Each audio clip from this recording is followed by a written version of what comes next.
నమస్తే. Welcome to our channel. నేను విశాల్ని. నేనే రాజు నేనే మంత్రి అంటున్న చెవిరెడ్డి భాస్కర్ రెడ్డి లిక్కర్ స్కామ్కు సంబంధించి ఇక సిట్టి విచారణలో ఆయన ఎవరెవరితో ఫోన్లో మాట్లాడింది, ఎవరెవరు ఇంకా కాంటాక్ట్లో ఉన్నారు, ఇక ఈ పేర్లన్నీ కొత్త పేర్లు కూడా వెలుగులోకి వచ్చే అవకాశం ఉందని మనకి సిట్టు ద్వారా వచ్చే సమాచారం. అయితే ఇక చెవిరెడ్డి భాస్కర్ రెడ్డి నిజాలు ఒప్పుకుంటే ఇక వైసీపీ నేతల్లో కూడా భయం మొదలైపోయింది. ముఖ్యంగా క్యాడరే వణికిపోతుంది. ఈ అంశాలను చర్చించే ముందు స్టూడియోలో ఉన్నారు ప్రముఖ రాజకీయ విశ్లేషకులు అడుసుమల శ్రీనివాస్ గారు ఉన్నారు. వారిని అడిగే విషయాలను తెలుసుకునే ప్రయత్నం చేద్దాం. నమస్కారం సార్. నమస్కారం అండి. సార్, ఈ రోజున ఫ్యాన్ పార్టీ రోజుకు దిగజారిపోతున్న నేపథ్యంలో వైసీపీ నేతల్లో ఒక్కొక్కరికి వణుకు మొదలైపోయింది. ఎందుకంటే లిక్కర్ స్కామ్కు సంబంధించి చెవిరెడ్డి భాస్కర్ రెడ్డి ఎక్కడ నిజాలు చెప్తే ఇక కొత్త పేర్లు వెలుగులోకి వచ్చే అవకాశం ఉందని చెప్పి వైసీపీ నేతలు అయితే భయం మొదలైంది. మొత్తానికి ఇంకా ఏం జరగబోతుందంటే ఏం చెప్తారు సార్ పార్టీ? ఇప్పుడు చెవిరెడ్డి భాస్కర్ రెడ్డి కంప్లీట్ ఇన్వాల్వ్డ్ అండి ఇందులో. ఎందుకంటే ఏదైనా ఒక స్కామ్ జరిగినప్పుడు, స్కీమ్ పేరుతో స్కామ్ జరిగిన లేకపోతే ప్రభుత్వం మీద ఒక పెద్ద నేరం చేసినప్పుడు, ప్రభుత్వాన్ని అడ్డం పెట్టుకుని ప్రభుత్వాధినేతలు తప్పు చేసినప్పుడు డెఫినెట్గా చాలా సీరియస్ క్రైమ్. అవును. దాంట్లో ఇన్వాల్వ్ అయిన వాళ్ళందరికీ కూడా చాలా కఠినమైన శిక్షలు పడతాయి. అది మనం చూస్తూ ఉన్నాం. వాళ్ళందరికీ బెయిల్ రావడానికి పిల్లిమొగ్గులు వేస్తూ ఉన్నారు.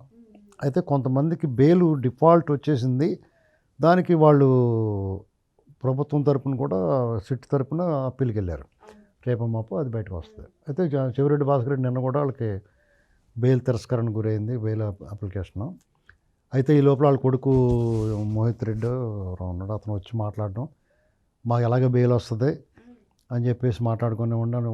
అంటే పర్మిషన్ ఎవరు అనుమతి లేకపోయినా సరే వాళ్ళు వచ్చి మాట్లాడడం ఇవన్నీ చూస్తుంటే ఇప్పుడు ఆంధ్రప్రదేశ్లో ఒక విచిత్రమైన పరిస్థితి ఉందండి. ఎలాగంటే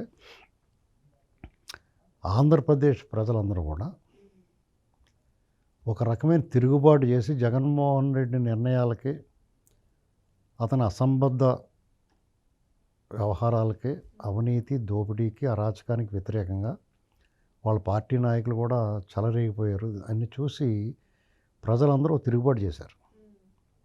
అదో పార్ట్. ఇతను చేస్తున్న దుర్మార్గాల, అరాచకాల మీద టీడీపీ కేడర్ కానీ, కార్యకర్తలు కానీ, సాధారణ ప్రజలు కూడా చంద్రబాబు నాయుడు గారు చేస్తున్న పోరాటానికి, లోకేష్ గారు చేస్తున్న దానికి వాళ్ళకి అండగా నిలబడ్డారు. గత వాళ్ళ అధికారంలో ఉన్న 5 సంవత్సరాలు వాళ్ళు మడమ తిప్పని పోరాటం చేశారు. ఎవడు ఏమని అనుకునే ఉన్నాయి. చాలామంది నాయకులు ఇంట్లో దాక్కున్న చంద్రబాబు నాయుడు గారు 19లో ఘోర పరాభవం ఎదురైనప్పుడు చాలామంది నాయకులు ముఖం చాటేశారు. పార్టీ మారిపోవడం కూడా చూశారు. ఇవాళ మంచి పొజిషన్లో ఉన్నవాళ్ళు చాలామంది. అయితే ఆయన ఎక్కడా కూడా తగ్గకుండా జనంలో ఉన్నాడు. సరైన కాజ్ తోటి ప్రజల్లోకి వెళ్ళాడైనా.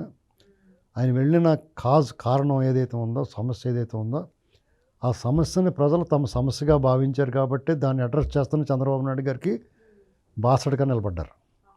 అలాగే ఆ విషయం మీద ఎవరు మాట్లాడినా ప్రజల తరపున వాళ్ళందరినీ ఆదరించారు. ఇది జరిగింది. అయితే డెఫినెట్గా ఒక సిస్టంలో చొచ్చు పుచ్చు అన్నీ ఉంటాయి. మన పంట పండిందని కూడా అందరూ చచ్చుకాయలు ఉంటాయి, పుచ్చుకాయలు ఉంటాయి. అలాగే ఇప్పుడు సిస్టంలోనూ చచ్చు పుచ్చు ఉన్నాయి. దర్యాప్తు సంస్థలోనూ పుచ్చు తేడా మనుషులు ఉన్నారు. ఇప్పుడున్న ప్రభుత్వంలో కూడా కొంతమంది తేడా మనుషులు ఉన్నారు, అధికారులుగా కానీ, నాయకులుగా కానీ కొంతమంది.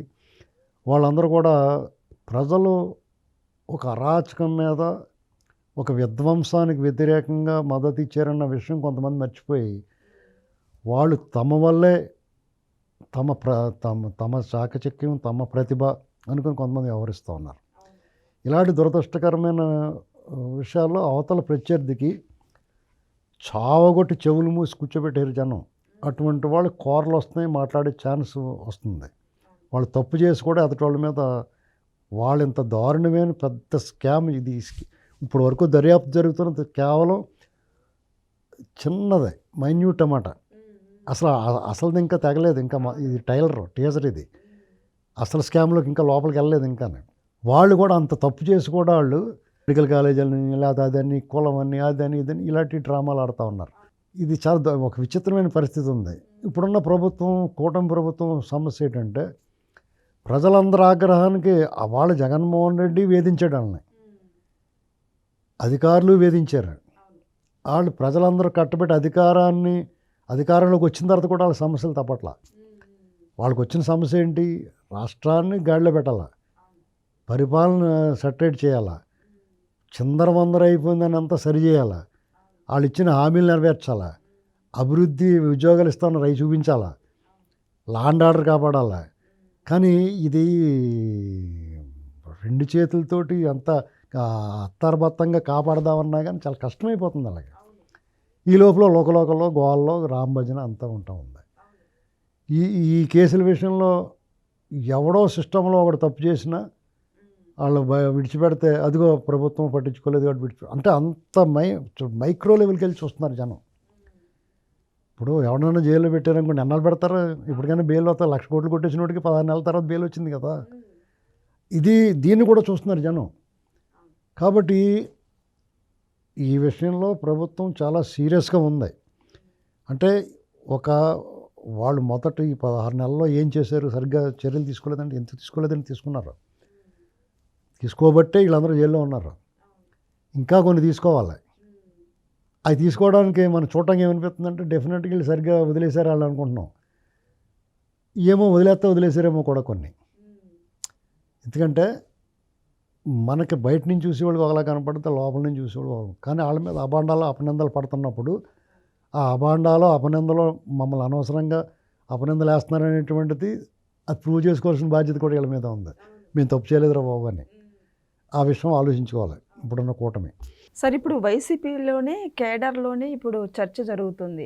జగన్మోహన్ రెడ్డికి ఆవేశం ఎక్కువ, ఆలోచన తక్కువ అని వాళ్ళ కేడర్లోనే చర్చ ఇప్పుడు బయటికి బాగా జరుగుతుంది. అది అతనికి ఆవేశం ఎక్కువ, ఆలోచన తక్కువ. అతనికి ఆవేశము తక్కువే, ఆలోచన తక్కువే. అసలు అది కూడా లేదు.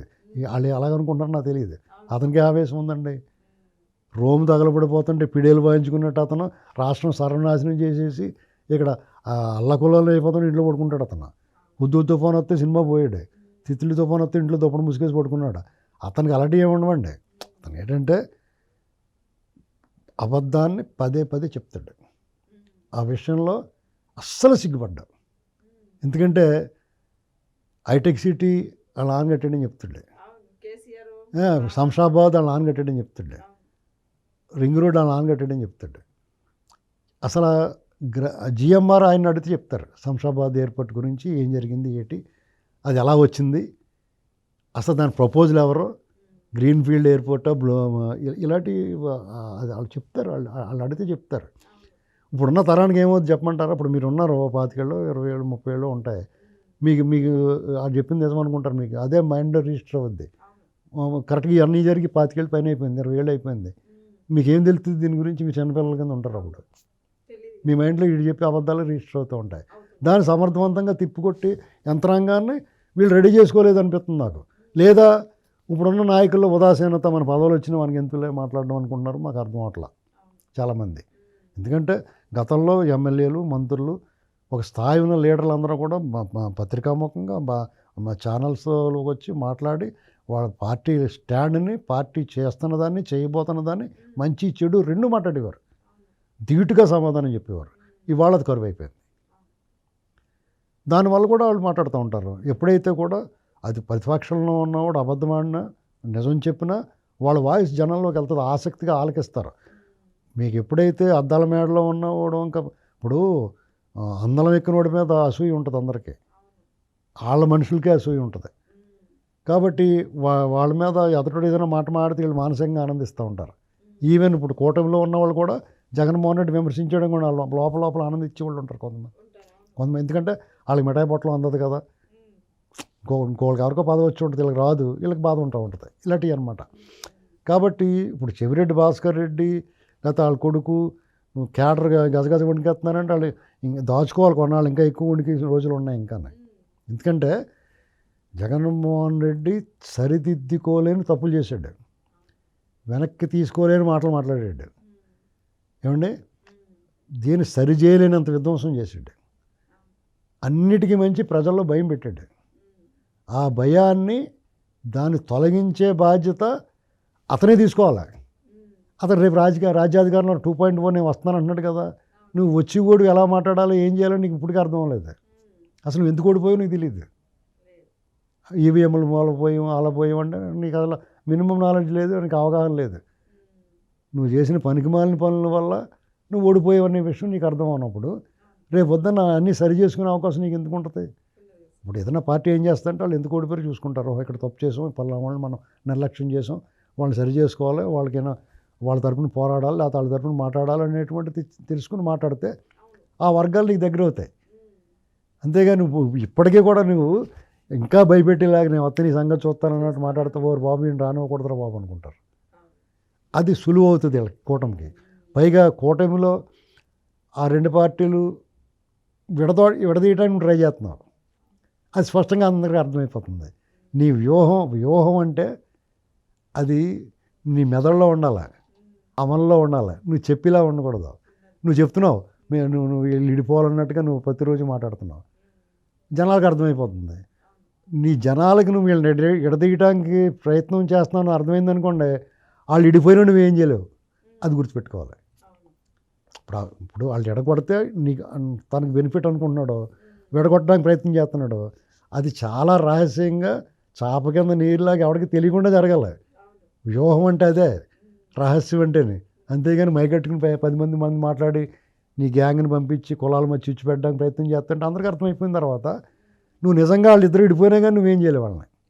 అది గుర్తుపెట్టుకోవాలి. కాబట్టి జగన్మోహన్ రెడ్డి అతను, నా సలహా ఏంటంటే మళ్ళీ ఇంకోసారి పర్మిషన్ అడిగి వెళ్ళిపోయి ఇంక రావటం మానేస్తాం బెటర్. నేను మొన్నే మానేస్తాడు అనుకున్నాను. 50% మళ్ళీ ఎందుకు వచ్చాడు ఏమో మిగిలిపోయినాయి ఇక్కడ, ఇంకేమో ఉండిపోయిందేమో మూటలో, అవి పంపించేద్దామని వచ్చాడు అనుకుంటున్నాను నేను. అవన్నీ జాగ్రత్తగా పంపించేసి మీకు దండంరా బాబు అని చెప్పేసి, ఇప్పుడు దూకుడు సినిమాలో లాస్ట్లో ఆ విలన్ అంటాడు, నేను అన్నీ వదిలేస్తాను, నన్ను వదిలే బాబు నేను పోతాను అంటాడు కదా. అలాగే నువ్వు అలా పోతానంటే నా సలహా కూడా ప్రభుత్వం వదిలేంటారు బాబు, అలాంటి పావుని గట్ట పెట్టుకోకండి ఇక్కడ అని చెప్తాను నేను నన్ను అడిగితే. ఎందుకంటే శుభ్రంగా మేము పోయింది ఏదో పోయింది, మిగతా పని చేసుకుందాం అనుకుంటే ఆ దొబ్బిందైనా రికవరీ చేస్తే వెల్ అండ్ గుడ్, గ్రేట్. ఏంటండి ఇది ప్రజలకు మేలు జరుగుద్ది, ఖజానాకి జమ కడితే. ఆల్రెడీ కొంత సీజే ఉంది, ఆస్తులన్నీ కూడా దాన్ని లిక్విడ్ కింద మార్చేసి ప్రభుత్వానికి హ్యాండ్ ఓవర్ చేస్తారనుకోండి, ఈ పథకాలు గితకాలు ఇచ్చుకుంటారు, లేదంటే అభివృద్ధి చేసుకుంటారు. అతను కూడా నన్ను వదిలేండి బాబు అని కొంత కట్టేసిపోతే కూడా బెటర్. ప్రభుత్వానికి హ్యాండ్ ఓవర్ చేసి నన్ను వదిలేండి రా బాబు అంటే డెఫినెట్గా కొంత ఫోన్లేరా పోతే పోనండి అనుకుంటారు జనం. లేదా నువ్వు కంప్లీట్గా ఇప్పుడు చేస్తున్న దాన్ని సహకరిస్తాను, మీరు చేస్తున్నది బాగుంది, ఇంకా బాగా చేయండి అని దొబ్బుతూ ఉండాలని రోజుని. అసెంబ్లీకి వెళ్ళు, నువ్వు ఎమ్మెల్యేగా అవుతావు, అసెంబ్లీకి రావు, అసెంబ్లీకి రాకుండా అసెంబ్లీలో ఉన్న వాళ్ళని నువ్వు విమర్శిస్తావు, గట్టిగా మాట్లాడతావు, తాగొచ్చారు గట్ట అంటావు. ఏంటండి అసలు నువ్వు ప్రివిలేజ్ కమిటీకి పిలిపించాలి అతన్ని. స్పీకర్ గారిని నోటుకొచ్చినట్టు మాట్లాడాడు అతను. స్పీకర్ గారు ఆయన పిలిపించాలా. అతను అసెంబ్లీకి సభ్యుడిగా రాకపోయినా కానీ దోషిగా రావాలా, నిలబెట్టాలి, శిక్షించాలి అతన్ని. ఇది జరగాలండి. ఇది జరిగితేనే దారిలో ఉంటాడు. ఎందుకంటే ఎవరినన్నా మారం చేసి వాడిని అల్లరపిల్లగాడిని కొంతవరకు స్వేర్ చేయాలి. తర్వాత ఇంకా వింటలేదనుకోండి, ముందు చెవిలో చెప్పాలి, టెప్ప మాడిపోద్దని. అప్పుడు కూడా వెళ్ళలేదనుకుంటే టెప్ప లాగాలి. సార్ మొత్తానికి మరి లిక్కర్ స్కామ్ సంబంధించి ఇంకేం అంతం లబ్ధిదారు కాడికి పోయే అవకాశం ఉందంటారా సరే? ఇప్పుడు సిట్టు దర్యాప్తు చేస్తున్న ఈ స్కామ్లో అంతిమ దోపిడీదారుడు, లబ్ధిదారుడు కాదు, అంతిమ దోపిడీదారుడితో సహా అందరూ లోపల పోతారు. ఎవరినే అతని వెనకాల హరిహర బ్రహ్మరుద్రాదులు వచ్చినా ఆపలేరు అతని అరెస్ట్ని. అతని వెనకాల ఎంత పెద్దోడు ఉన్నా కానీ ఈ మసిగొట్టును ముట్టుకోవడానికి ట్రై చేయడు, ఎందుకంటే ఆ మసాలకు అంటుకుంటుంది కాబట్టి. కొద్దిగా ఆలస్యం అవుతుంది. ఆ ఆలస్యం అవడానికి కూడా కారణం ఉంది. ఎందుకంటే రాష్ట్రంలో ఒక రకమైన పాజిటివ్ మూడ్ వస్తుంది. గూగుల్ డేటా సెంటర్ కానీ, లేకపోతే సిఆర్డీ అమరావతిలో బిల్డింగ్ కానీ, జిఎస్టీ మీద ఈవెంట్స్ కానీ, రకరకాల రేపు సిఐఏ సదస్సు కానీ, పెట్టుబడుల వేటకి ఈ కార్యక్రమాలప్పుడు డిస్టర్బెన్స్ ఉండకూడదనే ఏకైక కారణంతో వాళ్ళు ఉదాసీనంగా ఉపేక్షిస్తున్న తర్వాత చూసుకునే సంగతి అన్నట్టుగా ఆగారు అనుకుంటున్నాను. అంతే తప్ప ఈయన వదిలేద్దాం మనకి ఎందుకులే అని భయంతో కట్ట కాదు. ఆయనకి భయం పెట్టిన ఒకసారి కళ్ళు ఎర్ర చేస్తే ఎప్పుడు ఎర్ర చేస్తాడని చూస్తున్నాం అంతే. Thank you sir. రైట్.